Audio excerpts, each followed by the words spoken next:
Salam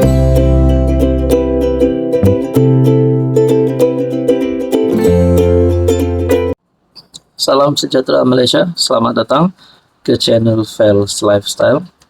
Terima kasih kerana terus setia dan terus bersama di dalam channel ini.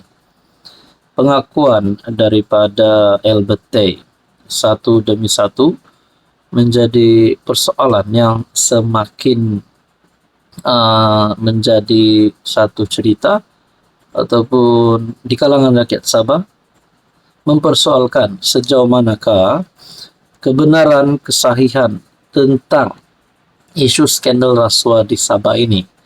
Sebelum ini kita sudah dengar tentang rasuah Lombong dan yang terbaru satu lagi pendedahan daripada Albert Tay.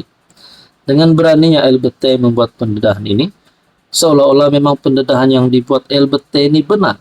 Nah, bila Albert Tay sudah membuat kenyataan begini, kalau perkara ini benar dan pihak yang disebut yaitu Joaquim Gunsalam, pemangku Presiden PBS, kalau yang dinyatakan Albert Tay itu salah, Albert Tay sendiri berkata Joaquim Gunsalam patut membuat laporan polis jika dakwaan itu palsu. Nah, kita mulai bingung, kita mulai tertanya-tanya.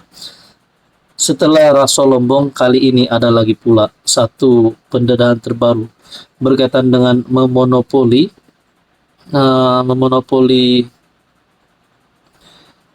industri besi buruk negeri Sabah.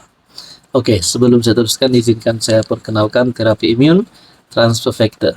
Kepada Anda di luar sana yang ada masalah kesehatan, masalah penyakit berulang, gout, gastrik, kencing manis, kolesterol darah tinggi, sakit lutut, sakit pinggang, dan apa saja masalah kesehatan Anda, mungkin terapi imun adalah jawaban kepada doa Anda. Sekiranya Anda ingin ikhtiar sehat, jangan tangguh lagi. Anda boleh menghubungi saya di nomor yang tertera. Satu maklumat yang saya terima, yang saya dapat daripada Malaysia Kini BM, Facebook. Ahli perniagaan Albert Tay mendedahkan skandal perlombongan Sabah. Melibatkan ramai ahli politik, kini mendedahkan satu lagi kes.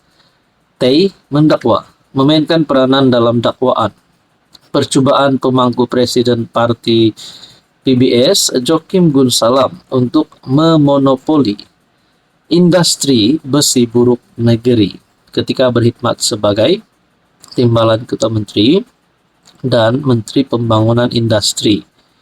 Dia juga mencabar Gunsalam yang menafikan dakwaan itu untuk membuat laporan polis jika dakwaan itu palsu.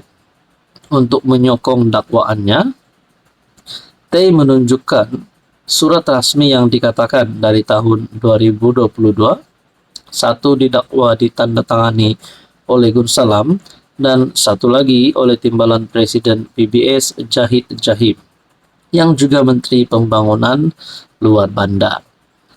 Di ruangan komen ramailah mulai menyerang Joaquim Gunsalam, menyerang PBS. Ada yang kata habis harta di Sabah botak oleh diorang. Ada yang kata parti bodoh Sabah yang tidak tahu pertahankan maruah dan khazanah bumi Sabah bukan sesiapa, tetapi adalah pemimpinnya sendiri.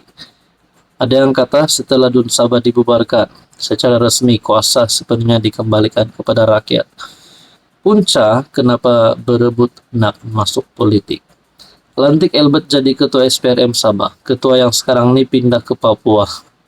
Lepas itu mundur salahkan Semenanjung. Nah, itu adalah beberapa komen yang saya lihat melalui Facebook page, maklumat yang saya dapat daripada Facebook page Malaysia Kini BM. Hai, hello, salam sejahtera. Oke, saya kongsikan kepada Anda produk-produk yang saya tag dalam video saya. Ini adalah Jeep Buluo Men Sling Bag. Ramai yang minat bag ini, Jeep Buluo Men Sling Bag. Kita ada Korean style glasses ataupun kacamata style Korean yang sangat viral di media sosial. Kita juga ada NY Head Bucket. Boleh guna di mana-mana, jalan-jalan, nak memancing boleh guna.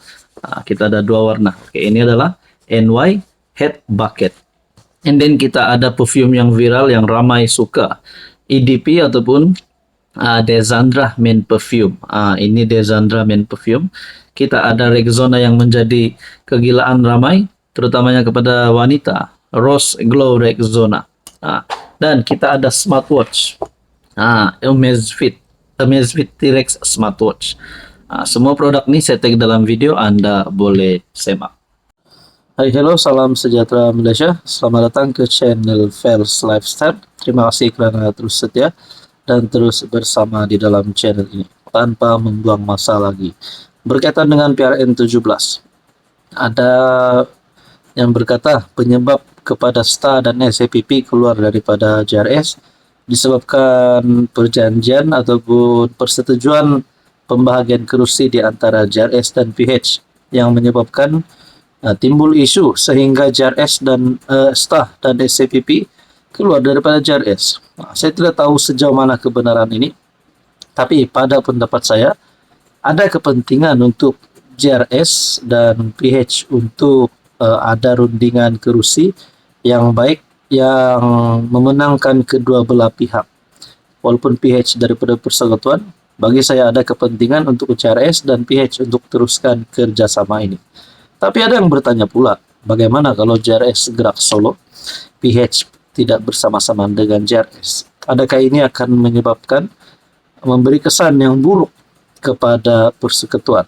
Karena kita tahu JRS adalah gabungan yang menyokong kerajaan persekutuan, kerajaan madani, kerajaan perpaduan yang dipimpin Anwar. Oke, sebelum saya teruskan, saya perkenalkan kepada Anda terapi immune transfer factor.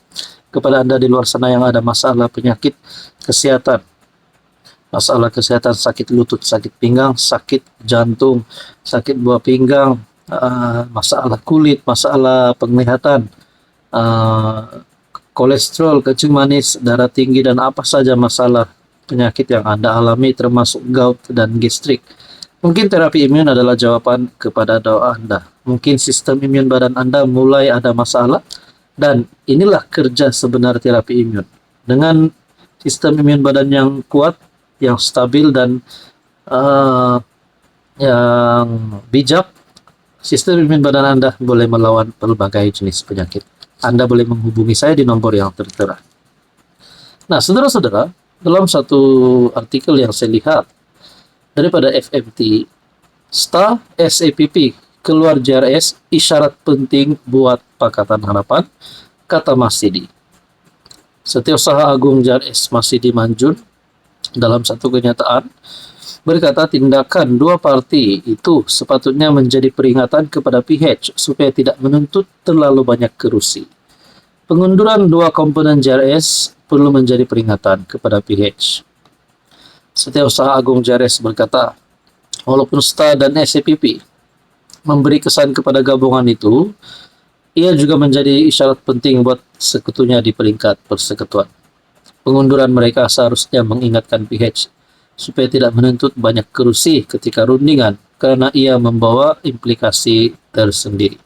Jadi saya, macam persoalan saya yang awal tadi, adakah dengan ini kalau PH menuntut lebih kerusi karena mereka rasa mereka berhak, adakah sekiranya JRS pula tidak bersetuju, pakatan ini ataupun penyatuan ini, kerjasama PRN17 ini tidak akan diteruskan, akhirnya PH standing solo, JRS standing solo.